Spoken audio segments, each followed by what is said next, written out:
और वक्फ प्रॉपर्टी का आज का किराया होना था जी 1 लाख रुपए, मार्केट में दुकान है दे रहे थे 100 रुपए।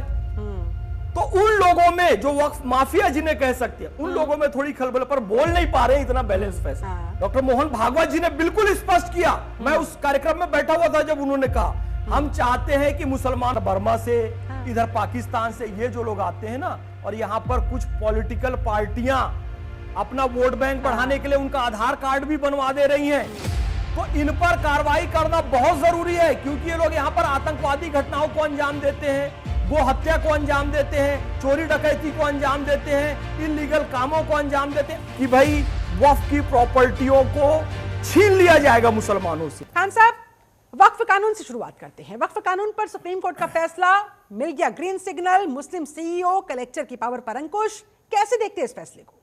बिस्मिल्लाहिर्रहमानिर्रहीम, रब्बिश रह ली सदरी व यस्सिर ली अमरी वहलुल उक़दतम मिन लिसानी यफ़क़हू क़ौली। बिरादरान हिंद, अस्सलाम वालेकुम रहमतुल्लाहि व बरकातहू। जय हिंद, भारत माता की जय। आदरणीय शिल्पा जी, एक तो जिन लोगों को ये शिकायत थी कि मोदी जी या एनडीए की सरकार ने सभी संस्थाओं पर कब्जा करके रखा हुआ है, सुप्रीम कोर्ट हो, चुनाव आयोग हो, ईडी हो, आज उन लोगों को भी समझ आ जाना चाहिए कि ये सारी संस्थाएं निष्पक्ष होकर सरकार के बिना किसी दबाव के काम कर रही हैं। आज सुप्रीम कोर्ट का जो फैसला है इस बात का परिचायक है। लेकिन कुछ चीजें हमें ध्यान में रखनी चाहिए। ये बात स्पष्ट की गई है कि 5 साल से तक आपको इस्लाम प्रैक्टिसिंग मुस्लिम होना चाहिए, यानी कि इस पे अस्थायी रूप से रोक लगाई गई है। राज्य सरकारों को कुछ अधिकार दिए गए हैं कि इस पे यदि वो कानून बनाए तो कुछ इसमें हो सकता है, लेकिन फिलहाल स्थिति यह है कि अभी ऐसा कोई भी प्रावधान लागू नहीं होगा।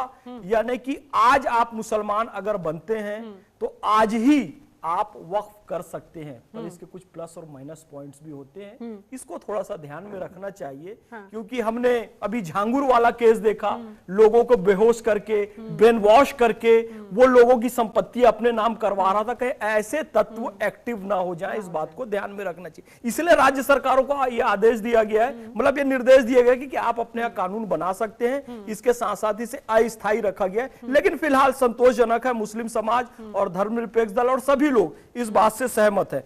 कलेक्टर की शक्तियों को निश्चित रूप से थोड़ा सा कम किया गया है, यानी कि वो जाकर सीधा दखलंदाजी नहीं कर सकता, बहुत सारी प्रक्रियाओं से उसे भी गुजरना पड़ेगा।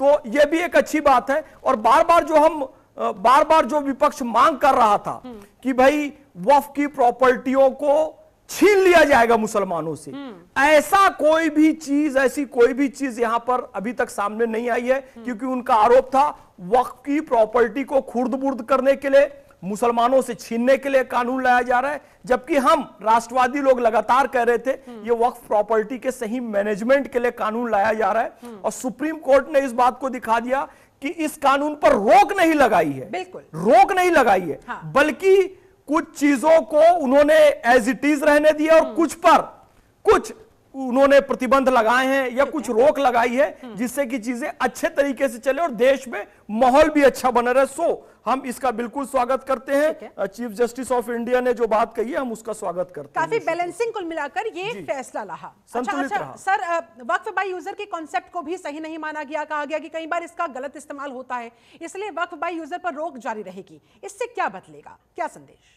देखिए, होता ये है ना, अब जैसे मैं जनतंत्र टीवी में आया हूं, भाई मैं तो ठीक हूं, मेरी नीयत ठीक है।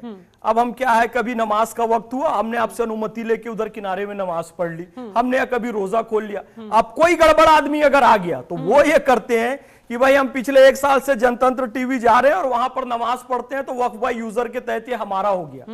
तो पहले तो ये चल रहा था जी भाई, पर ऐसा नहीं होना चाहिए। इससे देखिए, इससे इस्लाम की भी छवि खराब होती है और देश में माहौल भी खराब होता है। तो इसलिए ये चीजें भी लागू रहनी चाहिए। और आपके पास प्रॉपर यदि पेपर हैं तो आप उसको पेश कीजिए, उस संपत्ति पर अपना दावा कीजिए। ये नहीं कि आपने कुछ भी कह दिया जी ईडन गार्डन हमारा हो गया या अंबानी जी का घर हमारा हो गया। मैं आपको एक फैक्ट बता रहा हूं, बड़ा मजेदार, वो पेपर भी है उन लोगों के पास, पर हम उनको वो चीज नहीं दे सकते। किसके पास पता है?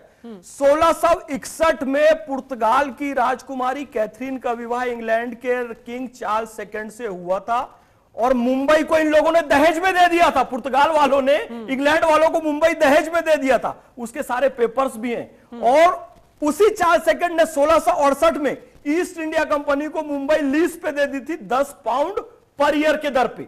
अब ये पेपर सारे मौजूद हैं। क्या चार्ल्स सेकंड का कोई रिश्तेदार पेपर लेकर आएगा मुंबई, हम उनको सौंप देंगे क्या?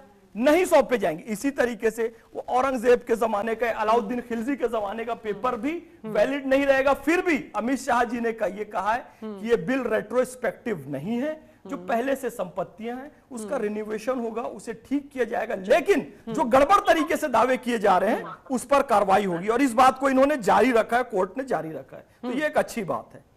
अच्छा, देखिए, सरकार की नियत और वक्फ प्रॉपर्टीज पर कब्जे की आशंकाओं को लेकर जो तमाम सवाल उठाए जा रहे थे, अदालत ने उन्हें भी खारिज कर दिया। अब मुसलमान खुश हैं, संतुष्ट हैं? बिल्कुल, मुसलमान खुश है, संतुष्ट है। और मैं बहुत सारे मुस्लिम लीडर्स का भी बयान देख रहा था कि उन्होंने सब, आपने जो शब्द कहा ना, यही शब्द चल रहा, संतुलित चीज आई है, संतुलित फैसला आया है, और मुस्लिम समाज इसमें खुश है। और हम राष्ट्रवादी लोग तो बहुत ज्यादा खुश है। हाँ, अभी कुछ तिलमिलाहट भू माफियाओं में है, जो हमारे बीच में घुसकर, वो किसी धर्म विशेष के एक नहीं थे, वो सभी वर्ग के लोग थे, सभी पॉलिटिकल पार्टीज के लोग थे, जो कि वक्फ प्रॉपर्टी पर अवैध कब्जा, इंक्रोचमेंट किए हुए थे। और वक्फ प्रॉपर्टी का आज का किराया होना था जी 1 लाख रुपए, मार्केट में दुकान है, दे रहे थे 100 रुपए। तो उन लोगों में जो वक्फ माफिया जिन्हें कह सकते हैं, उन लोगों में थोड़ी खलबल, पर बोल नहीं पा रहे, इतना बैलेंस फैसला आया है। ठीक है, इतना बैलेंसिंग फैसला आप इसे बता रहे हैं, आप संतुष्टि भी जता रहे हैं, और मुसलमान वर्ग खुश भी है। ऐसे में सर आगे बढ़ते हैं।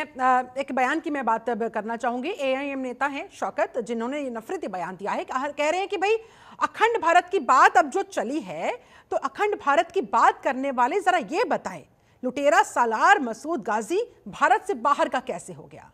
इनकी क्या मंशा होती है? क्या सोच के इस तरह के बयान दिए जाते हैं सर? इस तरह की इतनी नफरत क्यों, और ऐसे लुटेरों के साथ अब भी इतनी सहानुभूति क्यों? देखिए, मैं आपको स्पष्ट बात बताना चाहता हूँ। एआईएमआईएम वो पार्टी है जिनके पूर्वज जो हुए हैं रजाकार हुए हैं, और पूरा इतिहास है, ये कोई मैं अपने मन से नहीं कह रहा हूं। हैदराबाद, और उस समय का हैदराबाद तेलंगाना और आंध्र प्रदेश को मिलाकर था। इन लोगों ने हैदराबाद को पाकिस्तान से मिलाने की साजिश की थी। कासिम रिजवी बकायदा सेना बनाकर गया था, लाल किले पर हमला कर दूंगा। वो तो सरदार वल्लभ भाई पटेल ने ऑपरेशन पोलो चलाया और उन पर कार्रवाई की, और आज हैदराबाद भारत का अंग है। तो आप देखेंगे ये मोहम्मद बिन कासिम को महिमा मंडित करेंगे।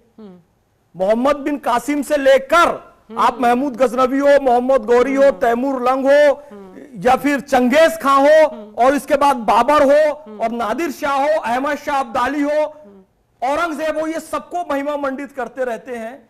तो ये इनकी पॉलिसी रही है। अब औरंगजेब का नाम हटाकर डॉक्टर एपीजे अब्दुल कलाम साहब के नाम से रोड बनाई गई।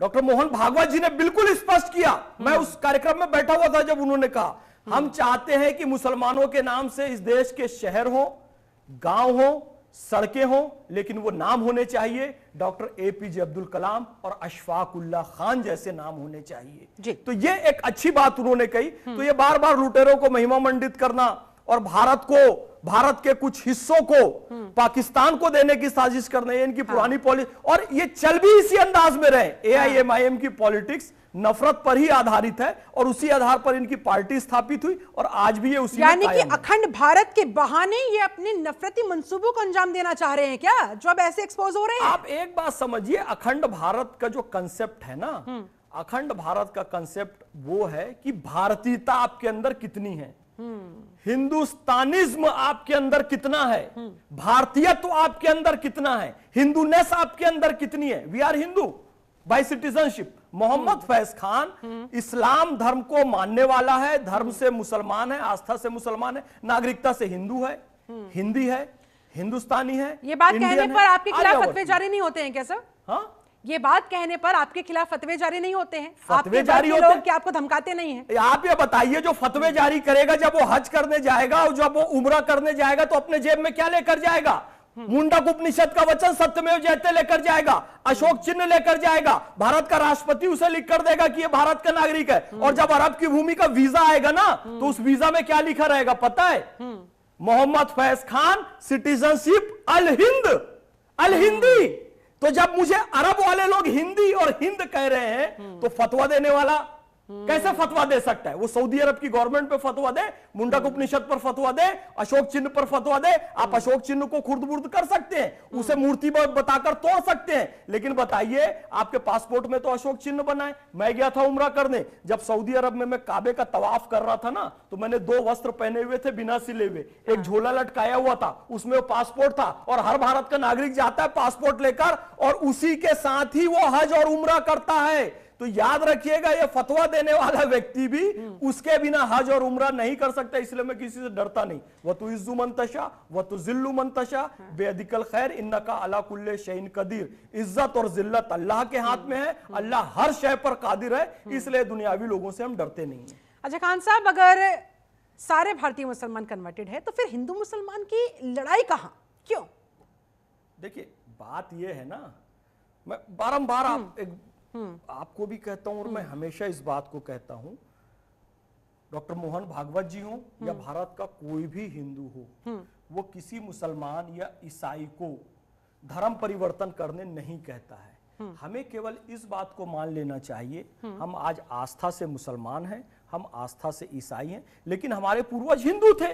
तभी तो हमारे सरनेम आज क्या है? चौहान है, मुसलमानों के होते हैं, चौधरी हैं, भट्ट हैं, भाटी है, त्यागी है, चतुर्वेदी है, मुनव्वर राणा है, पाकिस्तान का बॉलर राणा नवैदुल हसन है, सलमान बट है। ये बट, भट्ट, भाटी, चौहान, चौधरी ये कहां से आए? इस सऊदी अरब का तो नाम नहीं है, यही का है। यानी कि पता चलता है। देखिए एक फिल्म आई थी, हम बार बार उसका उदाहरण देते हैं। भाई अमर मंदिर जाए, नो प्रॉब्लम। अकबर मस्जिद जाए, नमाज पढ़े, मोस्ट वेलकम। एंथोनी चर्च जा रहा है, अच्छी बात है। लेकिन याद रखो, आप सबके तीनों के पिता किशन लाल हैं, ये तो सत्य है ना। तो भाई मान लो पूर्वज हिंदू थे, कम से कम अपने पूर्वजों की आस्था का सम्मान कर लो। धर्म परिवर्तन करने थोड़ी बोले, इतनी ही मांग है। आप वो नहीं मानते हैं ना, आप अपने आप को मोहम्मद बिन कासिम, महमूद गजनवी और औरंगजेब से जोड़ने लगते हैं ना, दिक्कत तब होती है। आपने ये उदार दिल दिखाया, अगर आपका पूरा समुदाय ऐसा ही उदार दिल दिखा दे तो देखिए, इसलिए मोहन भागवत ने भी कह दिया है ना, काशी और मथुरा को लेकर बयान दिया गया है। उम्मीद जताई जा रही है कि भाई मुसलमान खुद ही सौंप दे। ऐसा हो पाएगा? भाई कितनी अच्छी उन्होंने बात कही है शिल्पा जी। आप देखिए, आरएसएस को कट्टरपंथी हिंदू संगठन माना गया। हाँ। उन्होंने क्या कहा? किसी हर मस्जिद के अंदर शिवलिंग नहीं तलाशो। उन्होंने कहा हम सबका डीएनए एक है। वो चाहते हैं कि अशफाकुल्ला खान, जैसे राम प्रसाद बिस्मिल है वैसे ही अशफाकुल्ला खान है, इनके नाम पे भी सड़कें होनी चाहिए। और उन्होंने कितनी अच्छी बात यह कही कि राम मंदिर आंदोलन में संघ था, आगे किसी भी आंदोलन में, काशी या मथुरा के आंदोलन में आरएसएस सक्रिय नहीं रहेगा। स्वयं सेवक व्यक्तिगत रूप से भाग ले सकते हैं। और सबसे अच्छी बात यह है कि मुसलमान स्वयं आगे आकर ये दोनों स्थान दे दें। अब मेरा मत इसमें यह है, एक दावा है कि 5000 मंदिर तोड़े गए, तो मोहम्मद फैज खान ये कहता है 5000 में से 3 यदि मुसलमान स्वेच्छा से दे देता, एक तो कोर्ट केस लड़कर लिया गया, बाकी 2 स्वेच्छा से आपस में बैठकर बातचीत कर दे दे, तो समस्या का समाधान हो जाता। और ये इस्लाम के अनुकूल है। पैगंबर हजरत मोहम्मद सल्लल्लाहु अलैहि वसल्लम को अमीन कहा गया है, अमानतदार, अमानत में खयानत ना करने वाला, सादिक यानी कि सच्चा। तो मुसलमान उनके आचरण पर चले, सादिक बने, अमानत में खयानत ना करे, जिसका जो अधिकार है। दिख रहा है भाई, काशी विश्वनाथ में जो पश्चिमी उसकी दीवार है वो क्लियर मंदिर की दिख रही है। जो ओरिजिनल नंदी है उसका मुख अभी शिवलिंग की तरफ नहीं है, मस्जिद की तरफ है, यानी कि पुराना जो है मंदिर वो वहीं पर था। तो इन सब प्रमाणों के आधार में देश में एकता, अखंडता, भाईचारे के लिए 2 स्थान मुसलमानों को स्वयं आगे बढ़कर दे देनी चाहिए। यदि मोहन दे देने चाहिए, लेकिन क्या वो दे पाएंगे? क्योंकि अगर दिया गया होता या अगर ऐसा वो कर सकते होते तो फिर क्या राम मंदिर इतना लंबा खिंचता? इतने दशकों तक इंतजार करना पड़ता? ये बड़ा दिल तो वो तब भी दिखा सकते थे। देखिए, एक अच्छी चीज ये आई है कि मुस्लिम राष्ट्रीय मंच और ढेर सारे राष्ट्रवादी मुसलमानों ने इस बात के लिए एक मुहिम चलाई थी कि राम मंदिर स्वेच्छा से दे दिया जाए। हालांकि कोर्ट केस लड़ा गया, वो लिया गया, लेकिन उसके बाद किसी भी मुसलमान ने, 1-2 पॉलिटिकल पार्टी को छोड़ के, ओवैसी वगैरह, किसी ने बड़ा विरोध नहीं किया कि हमारे खिलाफ फैसला आ गया। सबने स्वीकार लिया। और राम मंदिर बनने के बाद भारी संख्या में मुसलमान वहां पर गए थे। और 22 जनवरी 2024 को जो प्राण प्रतिष्ठा का कार्यक्रम था, उसमें सौभाग्य की बात की पूरी दुनिया में से 7500 लोगों का चयन किया गया था। एक नाम मोहम्मद फैज खान भी था। उसमें से 50-60 मुस्लिम भी थे 7500 में से। तो मुस्लिम राम मंदिर को लेकर बड़े पॉजिटिव है और मोहन भागवत जी का यदि बड़ा दिल बड़ा बयान आया है तो अब मुस्लिम भी बड़ा दिल बड़ा बयान प्रस्तुत करेंगे। चलिए, ऐसी हमारी उम्मीद तो आशा है। यही है। अब ये होगा नहीं होगा, कैसे होगा, होगा, इसके लिए करना होगा इंशाअल्लाह, इंतजार। पॉजिटिव हम हैं, चलिए होगा। ठीक है। जी, अब मैं बात करना चाहूंगी जगत गुरु रामभद्राचार्य जी के एक बयान की, जिसमें उन्होंने कहा इस्लाम को लेकर, इस्लाम में महिलाओं की दुर्गति होती है। औरतों से यहाँ इस्लाम में 25-25 बच्चे पैदा करवाए जाते हैं और उसके बाद उन्हें 3 तलाक दे दिया जाता है। सच है ये? देखिए, रामभद्राचार्य जी बहुत सम्मानित संत हैं और कुछ ऐसी एक्टिविटीज तो हो रही है जिससे कि सनातनी संतों का हृदय दुख रहा है। देखिए, ये आज की बात नहीं है। ये हुआ ये कि हमारे देश का एक बड़ा हिस्सा पाकिस्तान बन गया, बांग्लादेश बन गया, वहां हिंदुओं पर अत्याचार भी हुए, मुस्लिम कट्टरपंथियों के द्वारा भी हुए। तो ये सब एक्टिविटी को देखते हुए, हालांकि वो बहुत पढ़े लिखे समझदार व्यक्ति हैं और मैं भी उनका बड़ा सम्मान करता हूं, लेकिन उनके हृदय में कहीं ना कहीं तो कष्ट है, तब वो ऐसी बातें कह रहे हैं। नो डाउट, यत्र नार्यस्तु पूज्यन्ते रमन्ते तत्र देवता, सनातन धर्म में कहा गया है। माता शैलपुत्री, ब्रह्मचारिणी, चंद्रघंटा, कुष्मांडा, स्कंद माता, कात्यायनी, कालरात्रि, महागौरी, सिद्धिदात्री की पूजा होती है। या देवी सर्वभूतेषु मातृरूपेण संस्थिता, नमस्तस्यै नमस्तस्यै नमस्तस्यै कहा जाता है। लेकिन इस्लाम में भी माँ के कदमों में जन्नत है, ये बात कही गई है। कुछ नासमझ लोग, अनपढ़ लोग, जिनका जहालत से रिश्ता है, वो लोग ऐसी हरकत करते हैं जो रामभद्राचार्य जी कह रहे हैं। तो यदि एक संत, देश का बड़ा संत कष्ट से ये कह रहा है, कहा गया जी संत हृदय नवनीत समाना, संत का हृदय मक्खन के समान, कहा कबिन परि कही न जाना, निज परिताप द्रवई नवनीता, पर दुख द्रवई संत सुपुनीता। संत का हृदय मक्खन के समान होता है, दूसरों का दुख देखकर वो पिघल जाता है। तो यदि मुस्लिम माँ बहनों का दुख उनको भी दिख रहा है और इंस्टेंट ट्रिपल तलाक के रूप में मोदी जी को भी दिखा तो उन्होंने सुधार किया, तो मुसलमानों को चाहिए इसके पॉजिटिव तरीके से लेकर रामभद्राचार्य जी के बयान को मुस्लिम महिलाओं की स्थिति में सुधार के लिए कार्य करें। रामभद्राचार्य जी ने एक और बयान दिया, पश्चिमी यूपी को उन्होंने मिनी पाकिस्तान बता दिया। वाकई में ऐसा है क्या? नहीं, देखिए, मेरा स्पष्ट ये मानना है, मुझसे व्यक्तिगत रूप से पूछे तो भारत का जर्रा जर्रा हिंदुस्तान था, हिंदुस्तान है, हिंदुस्तान रहेगा। लेकिन सनातन के कुछ संतों के हृदय में दुख होता है कि जब भारत में रहकर व्यक्तियों को भारतीय संस्कृति का पालन करने ही ना मिले, यानी कि हनुमान चालीसा तक के लिए भारत में आपको किसी से पूछना पड़े और कोई आकर माइक तोड़ दे और कोई आपत्ति दर्ज कराए और मंदिरों में पत्थर फेंक दे, तो वो दुखित होकर ऐसा कहते हैं। मुझसे आप पूछेंगे भारत के किसी क्षेत्र में मुस्लिम बहुल क्षेत्र हो, हिंदू बहुल क्षेत्र हो, वो सब हिंदुस्तान है। तो मैं बारंबार ये निवेदन करता हूं कि भारत के किसी हिस्से को आक्रोश में भी और दुख में भी पाकिस्तान ना कहा जाए। ये कहेगा तो पाकिस्तान यूएनओ में शो करेगा, देखो भाई ये हमारा हिस्सा नहीं। वो एक दुखित होकर कह रहे हैं, द्रवित होकर कह रहे हैं। हमें उस बात को समझने पर भारत का जर्रा जर्रा भारत था, भारत है, भारत रहेगा। ना कोई बिग पाकिस्तान है, ना कोई मिनी पाकिस्तान है। अच्छा, मोहन भागवत के एक और बयान का मैं जिक्र करूंगी यहाँ पर। वो कह रहे हैं कि भाई हम 2 हमारे 3। सही कह रहे कि अगर मुसलमान 44 कर सकते हैं तो फिर हम 3 क्यों नहीं? नहीं, देखिए, मोहन भागवत जी का जो स्टेटमेंट था, मैं वहां बैठ रहा था, हम 2 हमारे 3 पूरा मैंने सुना है। तो वो 4 और 40 वाली बात तो उन्होंने नहीं कही है, लेकिन हाँ 3 कर सकते हैं या 3 करना चाहिए, ये उनका एक स्टेटमेंट आया है। और बिल्कुल हम इस बात से सहमत हैं कि डेमोग्राफी चेंज होने से ही, ये फैक्ट है, ये मैं हवाई बात कुछ भी नहीं कर रहा हूं। डेमोग्राफी चेंज होने से ही हमारे देश का एक बड़ा हिस्सा पाकिस्तान, एक बड़ा हिस्सा बांग्लादेश बन चुका है। मुर्शिदाबाद से 500 हिंदू परिवारों को पलायन करना पड़ा। जम्मू कश्मीर लगभग खाली होने के हालात में, कम से कम कश्मीर के कुछ क्षेत्र लगभग खाली हो चुके हैं। केरल में स्थिति बड़ी खराब है। मैं ये सब पैदल घूम के जाना हूं, एक भी बात हवाई नहीं कह रहा हूं। तो जब ये सारी स्थिति है तो डेमोग्राफी को बनाए रखने के लिए हिंदुओं को भी आबादी संतुलित रखनी पड़ेगी। तो इस परिप्रेक्ष्य में दिए उनका बयान आया है, तो इस बयान का बिल्कुल स्वागत होना चाहिए, मेरा ये मानना है। अच्छा, बिहार चुनाव का जिक्र करें। बिहार चुनाव में एसआईआर को लेकर बवाल मचा हुआ है। कह रहे हैं कि भाई जो अवैध घुसपैठिए हैं उन्हें जो बाहर का रास्ता दिखाया जा रहा है, उस पर कुछ लोगों को सहानुभूति है, आपत्ति है कि क्यों, कौन है ये लोग?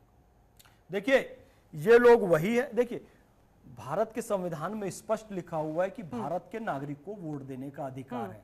बांग्लादेश का व्यक्ति यहाँ वोट नहीं दे सकता, पाकिस्तान का नहीं दे सकता, बर्मा का नहीं दे सकता, अफगानिस्तान का नहीं दे सकता, और वो यहाँ पर आ भी सकता है ना। हाँ। तो प्रॉपर वीजा लेकर आ सकता है, अपने देश का पासपोर्ट लेकर आ सकता है, और नागरिकता भी ले तो अदनान समी की तरह प्रॉपर फॉर्म भरकर भारत के संविधान के अनुच्छेद 5 में जो नागरिकता का प्रावधान है उसके तहत वो नागरिकता लेकर आए, तब रह सकता है। बॉर्डर पार करके बांग्लादेश से, रोहिंग्या लोग उधर बर्मा से, इधर पाकिस्तान से, ये जो लोग आते हैं ना, और यहां पर कुछ पॉलिटिकल पार्टियां अपना वोट बैंक बढ़ाने के लिए उनका आधार कार्ड भी बनवा दे रही हैं, तो इन पर कार्रवाई करना बहुत जरूरी है, क्योंकि ये लोग यहां पर आतंकवादी घटनाओं को अंजाम देते हैं, गो हत्या को अंजाम देते हैं, चोरी डकैती को अंजाम देते हैं, इलीगल कामों को अंजाम देते हैं। और मैं आपको बताऊं, बहुत सारी जगह ऐसी शिकायतें आ रही है कि भाई ये 100-150 रुपए में बिल्कुल सस्ता कोई भी मजदूरी का भी काम कर लेते, तो हमारा जो लोकल मजदूर है उसका काम मार खा रहा है। तो हमको चुन चुनकर इनको निकालना चाहिए। और भैया मैं आदरणीय राहुल जी से निवेदन करता हूं, आदरणीय तेजस्वी जी से निवेदन करता हूं, MIM से निवेदन करता हूं, भारत की जनता में अपनी पैठ बनाओ भाई। आपको अपने वोट बैंक के लिए रोहिंग्याओं की क्या आवश्यकता है? और जब रोहिंग्या पर कार्रवाई होती है, ये कहते हैं जी ये तो बंगाली है, बंगालियों पर जुल्म किया जा रहा है। असम में क्या हो रहा है यही हो रहा है, बंगाल में क्या हो रहा है यही हो रहा है, रोहिंग्याओं को वहां पर वोट बैंक बना दिया जाता है, उनको दस्तावेज फर्जी बनाकर उनके और उनसे लगातार वोट लिए जा रहे हैं, वहां पर सत्ता में आने की कोशिश जो होती है। ऐसे में सर मुसलमान कब समझेंगे कि वो सिर्फ क्या वोट बैंक बनकर ही रह जाएंगे? मुसलमानों को अब तक पॉलिटिकल पार्टीज ने काठ की कुर्सी समझा है। जैसे काठ की कुर्सी, लकड़ी की कुर्सी में कोई संवेदना नहीं होती है ना, हाँ। उसको जैसा चाहे इस्तेमाल करो, वैसा कर लो। तो मुसलमानों को वोट बैंक समझा गया। पहली बार प्रधानमंत्री श्री नरेंद्र मोदी जी ने, NDA की सरकार ने, और इसके पीछे जो संघ परिवार का एक बड़ा बैकग्राउंड है, ये कहा कि मुसलमान इस देश का सम्मानित नागरिक है। ये हरकत बंद करो कि 1 साल टोपी पहनकर जाओ इफ्तार पार्टी में और 5 साल मुसलमानों को टोपी पहनाओ। नरेंद्र मोदी जी ने नमाज की टोपी सियासत के मंच पर पहनने से इनकार कर दिया। राहत इंदौरी ने एक बहुत अच्छा शेर कहा है, सियासत में जरूरी है रवादारी समझता है, वो रोजा तो नहीं रखता पर अफ्तारी समझता है, अफ्तार पार्टी में जरूर जाएगा भले रोजा। तो मोदी जी ने टोपी पहनाने की राजनीति को खत्म कर दिया और मुसलमानों में अब काफी हद तक समझ आ रही है। इसलिए आप देखेंगे कि जो एक लेकिन विपक्ष तो अभी भी लगा हुआ है, जैसे ही चुनावी मौसम आता है टोपी गेम स्टार्ट हो जाता है, अभी भी बरगलाने की वो लोग कोशिश करते हैं। क्या मुसलमान अब इतना सजग हो चुका है, इतना अलर्ट हो चुका है, उनको समझ में आने लगा है कि हमारा सिर्फ इस्तेमाल करने के लिए सब किया जाता है? बिल्कुल, हु एम आई, मैं भी एक मुसलमान हूं, इस देश का मुसलमान, और मैं इनकी सारी राजनीति समझ रहा हूं और बाकी मुसलमान भी समझ रहे हैं। अब मुसलमान इनके चक्कर में आने वाला नहीं है। आप बिहार चुनाव में भी देखेंगे ये चीज पलटेगी और मुसलमान इस बात को भी समझ रहा है कि रोहिंग्या के आने से और उनके गलत गतिविधियों में भाग लेने से भारत का मुसलमान बदनाम हो रहा है। तो वो इस बात को बड़ी अच्छी तरीके से समझ रहे हैं। और मुसलमान, फिर मैं कहता हूं, यहाँ का जो मूल मुसलमान है, जो अशफाक उल्लाह खान को, हवलदार अब्दुल हमीद को, रस खान को, डॉक्टर APJ अब्दुल कलाम को अपना आदर्श मानता है, वो ऐसी छद धर्मनिरपेक्ष पार्टियों से दूर रहेगा और वो इनकी चालों को समझ चुका है। एक पॉजिटिव रिजल्ट आप देख रहे हैं पिछले 3 बार से प्रधानमंत्री नरेंद्र मोदी जी को लेकर आ रहा है। गुजरात में भी एक पॉजिटिव रिजल्ट बहुत जल्दी दिखाई देगा। और एक पॉइंट जो मैं बार बार कहता हूं, यहां भी हमेशा कहूंगा, रोहिंग्या पर कार्रवाई होती है, बाहरी लोगों पर कार्रवाई होती है, तो ये लोग चिल्लाते हैं जी ये बंगालियों पर कार्रवाई कर रहे हैं। नहीं साहब, ठीक है, रविन्द्रनाथ टैगोर हमारे आदर्श हैं, बंकिम चंद्र चट्टोपाध्याय हमारे आदर्श है, लेकिन इनकी तस्वीरों के पीछे ना कीड़े मकोड़े खाकर जो छिपकली छुप जाती है ना, रोहिंग्या वो है। तो ये लोग समझ ले, इनसे अलर्ट हो जाए। सर जाते जाते आखिरी सवाल, मोदी सरकार मुसलमान विरोधी है, फ्रीडम ऑफ स्पीच नहीं है, तो फिर मोदी को और मोदी की मां को गालियां कैसे दी जा रही है? जनतंत्र टीवी पर मोहम्मद फैज खान खड़ा होकर यहां पर अपनी बात रख रहा है, इसका मतलब मुसलमानों को बोलने से कोई नहीं रोक रहा है। मां का जिसने अपमान किया, संसार का सबसे पवित्र शब्द मां है, मां का जिसने अपमान किया वो नष्ट हो जाएगा, भ्रष्ट हो जाएगा। मोदी जी की मां बड़ी सम्मानित है, ये संसार मां से बना। पैगंबर हजरत मोहम्मद सल्लल्लाहु अलैहि वसल्लम अमीना मां से आए, भगवान महावीर त्रिशला मां से आए, गौतम बुद्ध महामाया मां से आए, गुरु नानक देव त्रिप्ता मां से आए, सब मां से आए, और मां का अपमान नहीं सहेगा हिंदुस्तान।